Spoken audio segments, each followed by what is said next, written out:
새벽 6시 최만호는 허리 통증에 잠에서 깼다. 어둠 속에서 움켜진 허리는 마치 녹슨 쇠막대기처럼 굳어 있었다. 73의 몸은 더 이상 그의 마음을 따라주지 않았다. 좁은 원룸 안에는 썩은 김치 냄새와 곰팡이 냄새가 섞여 있었다. 월세 30만 원짜리 이 작은 공간이 그의 전부였다. 한때 내 남매를 키우기 위해 공장과 건설 현장을 오가던 그 억센 손은 이제 젓가락을 쥐기도 힘들었다. 큰아들 정수, 작년 추석에 본 게 마지막이었나? 휴대폰 통화 기록을 확인했다. 마지막 통화는 2달 전. 그마저도 용돈을 달라는 전화였다. 자식들은 모두 잘 산다고 했다. 큰아들은 회사 과장, 둘째는 자영업으로 성공했다며 자랑하던 기억이 났다. 하지만 아버지를 찾는 이는 아무도 없었다. 저녁이 되자 그는 느릿느릿 몸을 일으켰다. 허리를 잡고 비틀거리며 편의점으로 향했다. 점원은 그를 보며 연민 섞인 눈빛을 보냈다. 소주 한 병, 컵라면 하나, 김치 한 팩. 이게 그의 저녁 식사였다. 원룸으로 돌아와 플라스틱 탁자에 술잔을 놓았다. 텔레비전에서는 어느 연예인의 화려한 결혼식 뉴스가 나오고 있었다. 그는 쓸쓸히 웃으며 첫 잔을 비웠다. 내가 평생을 다 바쳐 키운 게 이 꼴이냐? 벽에 걸린 가족 사진을 바라보았다. 아이들이 어렸을 때 찍은 사진 속에서 모두가 웃고 있었다. 그때는 가난했지만 행복했다. 새벽부터 밤늦게까지 일하면서도 아이들 학비를 위해 이를 악물었던 시절이 생각났다.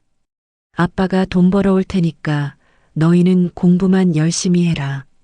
그때 했던 말이 메아리처럼 돌아왔다. 아이들은 약속대로 좋은 대학을 나왔고 좋은 직장에 취직했다. 그리고 결혼해서 각자의 가정을 꾸렸다. 하지만 그 과정에서 아버지는 서서히 잊혀져 갔다. 소주 2번째 병을 따며 만호는 중얼거렸다. 이웃들까지 혀를 차는구나. 자식들이 너무한다고. 며칠 전 아래층 할머니가 말했던 것이 생각났다. 만호 씨, 자식들이 어떻게 아버지를 이렇게 내버려 둘 수 있어요? 보기 안쓰러워 죽겠네. 그 말이 가슴에 못처럼 박혔다. 남들까지 불쌍히 여기는 신세가 되어버린 자신이 비참했다. 3번째 잔을 비우고 나니 눈꺼풀이 무거워졌다. 그는 소파에 기대어 잠이 들었다. 꿈속에서 만호는 끝없이 펼쳐진 황금빛 벼밭을 걷고 있었다. 햇살이 따스하고 바람은 시원했다. 멀리서 아이들의 웃음소리가 들려왔다. 그 소리를 따라 걷다 보니 어린 시절 자신의 모습과 자식들이 뛰어놀고 있었다. 손에 잡히는 벼 이삭마다 황금빛으로 반짝였다. 신기하게도 이삭 하나하나가 돈처럼 느껴졌다. 그때 등 뒤에서 낮고 온화한 목소리가 들려왔다. 이제 고생은 끝났소. 곧 복이 찾아올 것이오. 돌아보니 아무도 없었다. 하지만 그 목소리는 분명히 들렸다. 가슴속 깊은 곳에서 따뜻함이 퍼져나갔다. 오랜만에 느끼는 평안함이었다. 아버지, 멀리서 자식들이 손을 흔들며 달려오고 있었다. 모두 어렸을 때의 모습이었다. 큰아들 정수가 제일 먼저 달려와 그의 다리를 껴안았다. 아버지, 저희 때문에 고생 많으셨어요. 꿈속에서도 눈물이 흘렀다. 이런 말을 듣고 싶었다. 이런 순간을 그리워했다. 갑자기 휴대폰 알람이 울리며 만호는 잠에서 깼다. 오전 10시였다. 얼굴에는 눈물 자국이 말라 있었다. 그는 일어나 앉아 꿈의 여운을 되새겼다. 이상하게 운수 좋은 꿈이었어. 평소 같으면 꿈은 금방 잊어버리는데 이번 꿈은 생생하게 기억났다. 특히 그 목소리가 계속 귓가에 맴돌았다. 곧 복이 찾아올 것이다라는 말이. 점심을 먹으러 나가는 길에 복권방을 지나게 되었다. 평소 같으면 거들떠보지도 않던 곳이었다. 복권은 돈 없는 사람들이 헛된 희망에 빠져 하는 일이라고 생각했다. 하지만 오늘은 달랐다. 꿈의 여운이 아직 남아 있었고 점심에 마신 소주가 살짝 올라온 상태였다. 복권방 앞에 서서 망설였다. 에라, 모르겠다. 그는 처음으로 복권방 문을 열고 들어갔다. 사장은 낯선 얼굴의 노인을 반갑게 맞았다. 어서 오세요. 처음 오시는 것 같은데 로또 한 장 해보세요. 그냥 하나만. 떨리는 손으로 1,000원을 내밀었다. 자동 선택으로 나온 번호를 보니 낯설었다. 하지만 왠지 모르게 좋은 느낌이 들었다. 집으로 돌아와 복권을 지갑 안쪽에 조심스럽게 넣었다. 꿈의 기억이 다시 떠올랐다. 황금빛 벼이삭과 그 따뜻한 목소리. 정말 복이 찾아올까? 5일이 흘렀다. 토요일 저녁 8시 45분, 로또 추첨 시간이었다. 만호는 평소처럼 소주를 마시며 텔레비전을 보고 있었다. 로또 추첨 프로그램이 시작되었지만 별로 관심을 두지 않았다. 어차피 당첨될 리 없다고 생각했다. 이번 주 1등 당첨 번호를 발표하겠습니다. 첫 번째 번호가 나왔다. 7번. 만호는 무심코 지갑에서 복권을 꺼내 확인했다. 7번. 맞네. 우연의 일치라고 생각했다. 두 번째 번호 14번도 맞았다. 세 번째 23번까지 맞자 심장이 빨리 뛰기 시작했다. 설마. 네 번째 번호 31번, 다섯 번째 번호 38번까지 연달아 맞았다. 손이 떨리기 시작했다. 마지막 번호가 발표되는 순간 만호는 숨을 멈췄다. 마지막 번호는 45번입니다. 복권을 다시 확인했다. 45번. 6개 번호가 모두 일치했다. 말도 안 돼. 복권을 바닥에 떨어뜨렸다. 다시 집어들어 확인해도 똑같았다. 텔레비전 화면을 다시 봤다. 당첨 금액이 화면에 떠올랐다. 1등 당첨금 200억 원. 200억. 내가 맞았다고? 갑자기 현기증이 났다. 벽에 기대어 서서 복권을 다시 한번 확인했다. 번호들이 흐릿하게 보였다가 다시 선명해졌다. 확실했다. 틀림없이 맞았다. 무릎이 풀려 바닥에 주저앉았다. 평생 이런 일은 꿈에서도 생각해 본 적이 없었다. 200억 원이라는 숫자가 실감나지 않았다. 그냥 어마어마하게 큰 돈이라는 것만 알 수 있었다. 꿈이야. 이게 꿈이야. 뺨을 때려봤다. 아팠다. 꿈이 아니었다. 복권을 다시 펼쳐보니 여전히 같은 번호들이 적혀 있었다. 눈물이 쏟아지기 시작했다. 기쁨인지 당황인지 분간이 되지 않았다. 평생 가난하게 살아온 그에게 갑작스럽게 찾아온 행운이었다. 그 꿈이 정말로 현실이 된 것이었다. 한참을 바닥에 앉아 울다가 그는 조심스럽게 일어났다. 복권을 가슴에 꼭 안고 중얼거렸다. 아내야, 하늘에서 도와준 거니? 죽은 아내의 영정사진을 바라보았다. 사진 속 아내가 미소 짓는 것 같았다. 그날 밤 만호는 한잠도 자지 못했다. 복권을 1시간마다 확인했다. 번호가 바뀌어 있을까봐 두려웠다. 하지만 매번 확인해도 똑같았다. 이것은 현실이었다. 월요일 아침 만호는 떨리는 다리로 은행 본점을 찾았다. VIP 창구로 안내받은 그는 생전 처음 경험하는 대우에 어리둥절했다. 직원은 정중하게 인사하며 그를 별도의 상담실로 안내했다. 축하드립니다, 고객님. 복권 당첨 확인되었습니다. 젊은 여직원이 미소를 지으며 말했다. 만호는 여전히 믿어지지 않았다. 정말 맞는 거예요? 네, 맞습니다. 세금 공제 후 실제 수령액은 약 126억 원입니다. 전용 계좌 개설과 함께 자산관리 서비스도 안내해 드릴게요. 126억 원. 상상할 수 없는 숫자였다.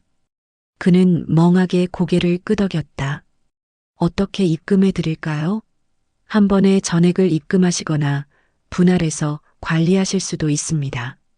한 번에 넣어주세요. 곧바로 전용 계좌가 개설되었다. 직원이 건넨 통장을 받는 순간 만호의 손이 떨렸다. 통장 첫 페이지에 찍힌 숫자를 보았다. 126억. 0의 개수를 세어보았다. 하나, 둘, 셋, 9개. 그의 눈앞이 어지러질했다. 고객님, 괜찮으십니까? 아니, 괜찮습니다. 그는 시험 삼아 1억 원을 현금으로 인출하겠다고 했다. 직원은 놀라며 말했다. 1억 원을 현금으로요? 보안상 위험할 수 있는데. 괜찮습니다. 한번 만져보고 싶어서요. 30분 후 돈다발이 든 가방을 들고 집으로 돌아왔다. 원룸문을 잠그고 가방을 열었다. 10,000원짜리 지폐 뭉치들이 빼곡히 들어 있었다. 그는 돈다발들을 방바닥에 하나씩 놓기 시작했다. 좁은 원룸이 순식간에 돈으로 가득 찼다. 선풍기 바람에 지폐 몇 장이 팔랑팔랑 날렸다. 만호는 돈 위에 조심스럽게 누워보았다. 바스락거리는 소리가 몸 아래서 들렸다. 이것이 현실인지 꿈인지 구분이 되지 않았다. 이제 아무도 날 무시 못하겠지. 눈물이 또다시 흘렀다. 이번에는 기쁨의 눈물이었다. 평생 무시당하고 살았던 그에게 마침내 힘이 생겼다. 돈이라는 힘이. 그는 돈 위에 누워 천장을 바라보았다. 곰팡이 낀 천장이 갑자기 궁전의 천장처럼 보였다. 모든 것이 달라 보였다. 만호는 당첨 사실을 자식들에게 알리지 않기로 했다. 대신 평소처럼 가난한 아버지 행세를 계속했다. 하지만 마음속으로는 이미 계획을 세우고 있었다. 며칠 후 그는 고급 법무법인을 찾았다. 변호사는 처음에는 그의 낡은 옷차림을 보고 의아해했지만 통장 잔고를 확인한 후 태도가 180도 바뀌었다. 어떤 도움을 드릴까요, 회장님? 상속 설계를 하고 싶습니다. 그런데 조건이 있어요. 만호는 자세한 계획을 설명했다. 변호사는 고개를 끄덕이며 메모를 했다. 이해했습니다. 신탁 설정과 유언장 작성을 도와드리겠습니다. 그 길로 은행에서 신탁 업무를 처리했다. 복잡한 서류들을 하나씩 읽어가며 서명했다. 모든 준비가 끝나자 마음이 한결 가벼워졌다. 집으로 돌아오는 길에 큰아들 정수에게 전화를 걸었다. 정수야, 아버지다. 아버지. 무슨 일이세요? 차가운 목소리였다. 만호는 평소처럼 주눅든 목소리로 말했다. 그냥 오랜만에 목소리 듣고 싶어서. 아버지, 바쁩니다. 나중에 전화 드릴게요. 뚝. 전화가 끊겼다. 만호는 쓸쓸히 웃었다. 곧 바뀔 태도를 상상하니 묘한 기분이 들었다. 다음 날 둘째 아들 집을 찾아갔다. 평소처럼 빈손으로 가서 현관에서 인터폰을 눌렀다. 누구세요? 아버지야. 한참의 침묵 후에야 문이 열렸다. 며느리가 귀찮다는 표정으로 나왔다. 아버지, 갑자기 오시면 곤란해요. 애들 숙제 봐줘야 하는데. 잠깐만 들어가서 다음에 미리 연락하고 오세요. 문이 다시 닫혔다. 만호는 현관 앞에서 한참을 서 있었다. 가슴이 답답하고 화가 났다. 하지만 참았다. 조금만 더 참으면 될 일이었다. 집으로 돌아와 거울을 보았다. 늙고 초라한 자신의 모습이 보였다. 하지만 이제는 달랐다. 이 초라한 겉모습 뒤에 어마어마한 힘이 숨어 있었다. 그래. 조금만 더 기다리자. 누가 마지막에 웃는지 보자. 그의 눈빛이 차갑게 빛났다. 이제 복수극이 시작될 시간이었다. 2주 후 만호는 인천 송도의 고급 아파트 단지를 찾았다. 부동산 중개사는 그의 옷차림을 보고 의심스러워했다.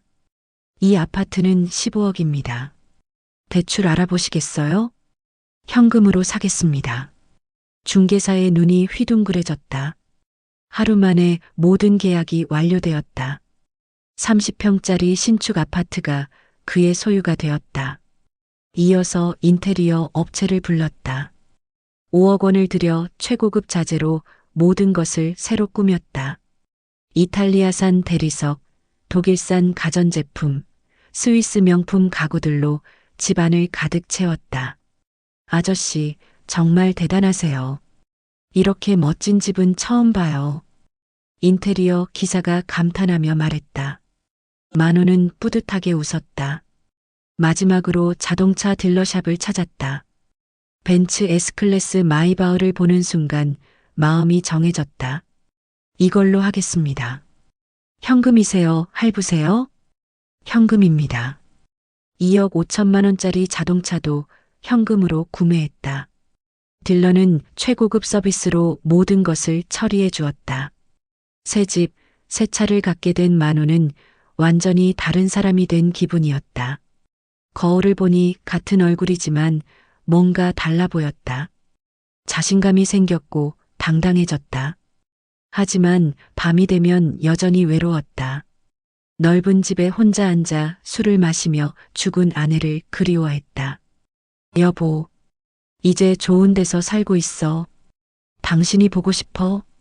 가끔은 호기심에 젊은 여자들과 만나기도 했다. 돈이 있으니 접근하는 사람들이 많았다. 하지만 진심은 느껴지지 않았다. 고급 레스토랑에서 홀로 식사하며 생각했다. 이게 사람 사는 맛이지. 하지만 왜 이렇게 허전할까? 돈은 모든 것을 바꿔놓았지만 진짜 중요한 것들은 여전히 부족했다. 가족의 사랑, 진정한 관심, 따뜻한 마음. 그런 것들은 돈으로 살 수 없었다. 그럼에도 그는 만족했다. 적어도 이제는 누구에게도 무시당하지 않았다. 돈이 주는 힘을 실감하고 있었다. 만호의 생일이 다가왔다. 75세가 되는 날이었다. 그는 자식들에게 전화를 걸어 초대했다. 아버지 생일이니까 밥 한번 먹자. 내가 살게. 자식들은 마지못해 응했다. 전화를 끊자마자 서로에게 불만을 털어놓았다. 또 싼 밥집에서 소주나 마시자는 거겠지? 설마 밥값까지 우리가 내라는 건 아니겠지? 에휴, 귀찮아 죽겠네. 약속 당일 자식들은 약속 장소 주소를 보고 당황했다. 송도 고급 호텔이었다. 아버지가 주소를 잘못 알려준 것 같은데? 설마 이런 데 올 돈이 있겠어? 호텔 로비에서 기다리던 그들은 아버지가 나타나지 않자 초조해했다. 그때 정장을 차려입은 남자가 다가왔다. 자세히 보니 아버지였다. 아버지예요? 왜? 못 알아보겠어? 평소 낡은 옷만 입던 아버지가 수백만 원짜리 정장을 입고 있었다. 머리도 단정하게 정리하고 구두도 반짝반짝 빛났다. 완전히 다른 사람 같았다. 아버지, 이 옷은 어디서? 따라와. 만호는 앞장서서 호텔 최고급 레스토랑으로 향했다. 직원들이 정중하게 인사했다. 어서 오십시오, 최 회장님. 자식들은 서로 눈빛을 주고받으며 따라갔다. 예약된 룸은 바다가 내려다 보이는 특실이었다. 테이블에는 이미 고급 요리들이 준비되어 있었다. 앉아라.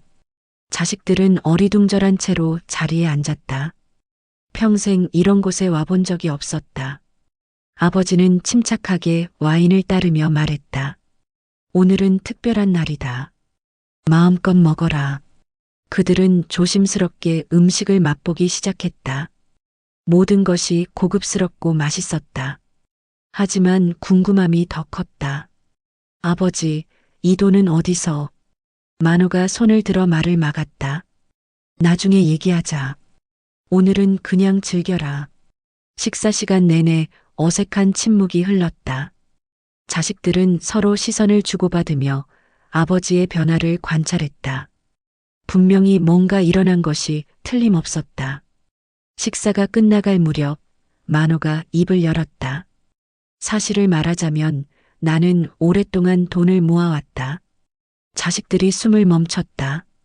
너희들을 키우느라 힘들게 살았지만 그 와중에도 조금씩 모았어. 은행 적금도 넣고 땅도 조금씩 사두었지. 이것은 거짓말이었다.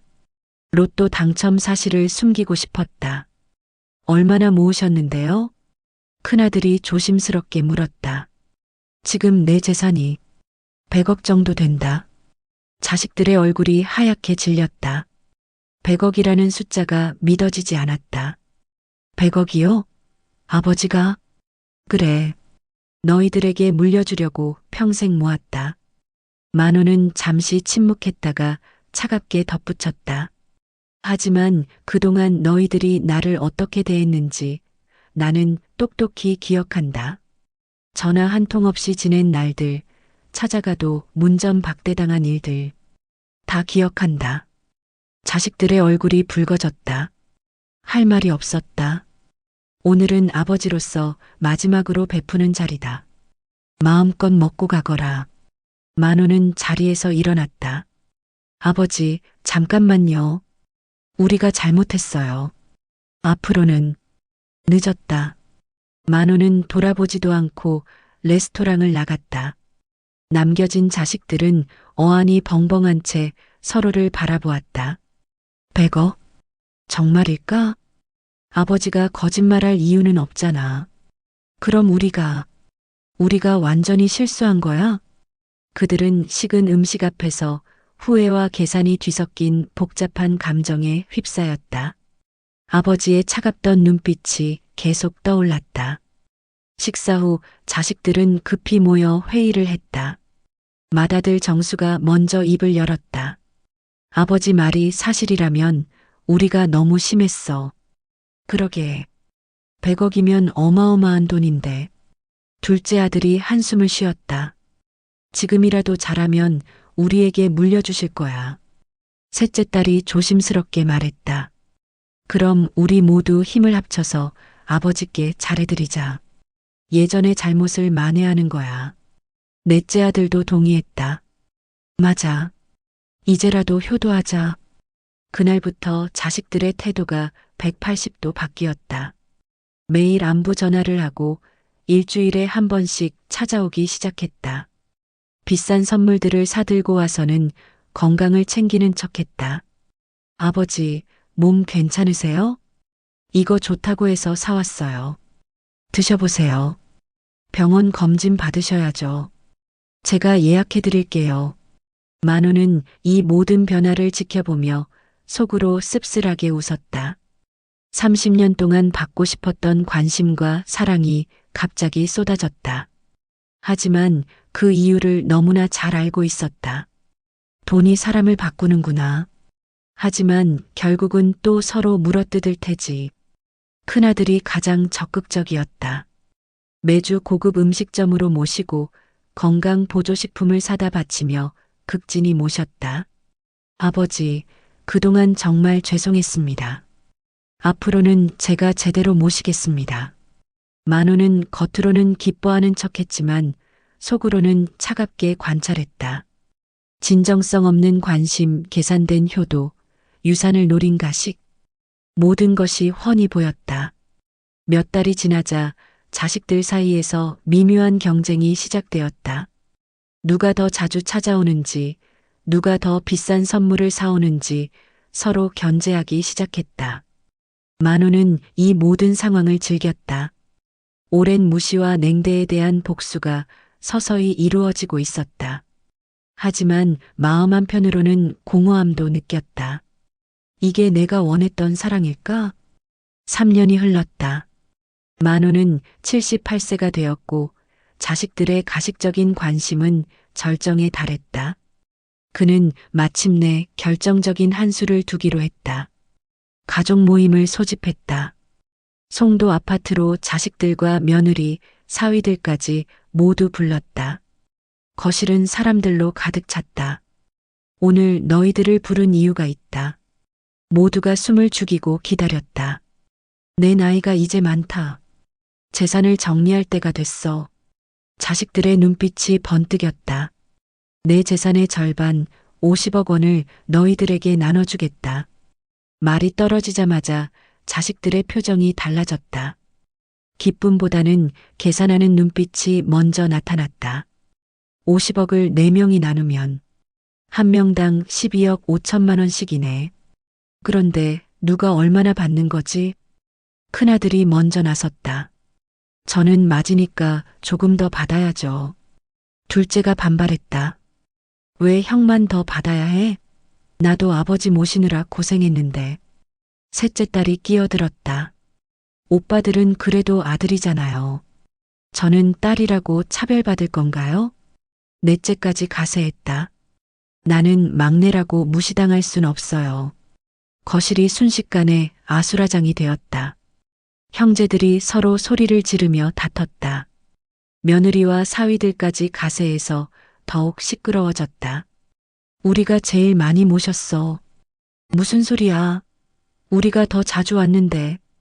돈으로만 따지면 우리가 가장 많이 썼어. 만호는 소파에 앉아 이 모든 광경을 지켜보았다. 30년간 그리워했던 자식들이 돈 때문에 서로 목소리를 높이는 모습. 가족에는 온데간데 없고 오직 돈에 대한 욕심만 남았다. 그래. 이게 너희들의 진짜 모습이지. 그는 천천히 일어나 방으로 들어갔다. 뒤에서 들리는 고성과 욕설을 들으며 쓸쓸하게 웃었다. 그날 이후 자식들은 서로 말을 끊었다. 가족 모임도 사라졌고 명절에도 따로 인사를 왔다. 아버지를 더 독차지하려는 경쟁이 시작되었다. 만호의 복수는 완성되었다. 하지만 승리의 기쁨보다는 허무함이 더 컸다. 5년이 더 흘렀다. 83세가 된 만호는 건강이 급격히 나빠졌다. 병원에서는 시간이 얼마 남지 않았다고 통보했다. 자식들은 여전히 서로를 원수처럼 여겼다. 아버지 병실에도 따로따로 찾아왔다. 서로 마주치면 인사도 하지 않았다. 아버지, 힘내세요. 제가 끝까지 모실게요. 각자 이런 말을 했지만 만호는 그 속내를 잘 알고 있었다. 모두 유산을 노리고 있었다. 어느 날 밤 만호는 홀로 병실에 누워 생각에 잠겼다. 이 복수? 도대체 누굴 위한 거였나? 자식들을 벌주려고 했지만 결국 자신도 행복하지 않았다. 돈으로 얻은 관심은 진짜 사랑이 아니었다.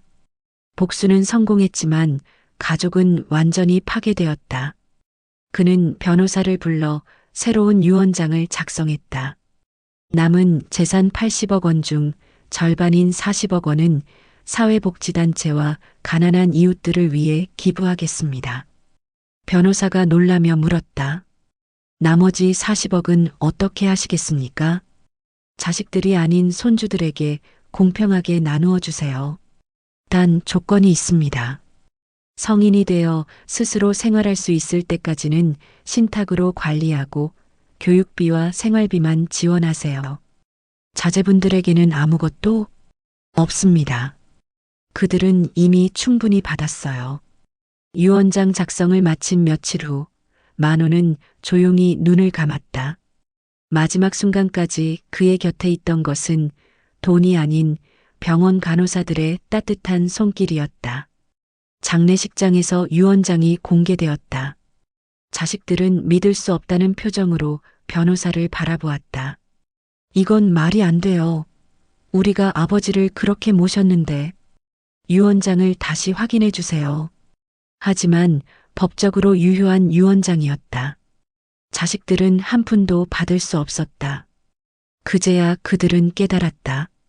아버지가 얼마나 상처받았는지, 자신들의 가식적인 효도가 얼마나 허무한 것이었는지. 아버지, 우리가 정말 잘못했어요. 늦은 후회의 눈물이 쏟아졌다. 하지만 이미 모든 것이 늦었다. 관 앞에서 오열하는 자식들을 보며 참석자들이 수군거렸다.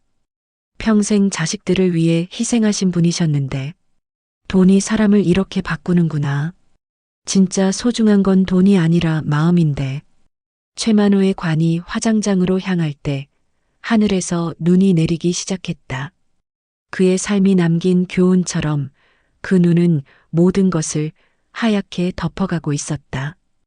돈보다 소중한 것들, 진정한 가족의 의미, 늦어버린 후회. 이 모든 것들이 눈 속에 묻혀가며 소설은 막을 내렸다.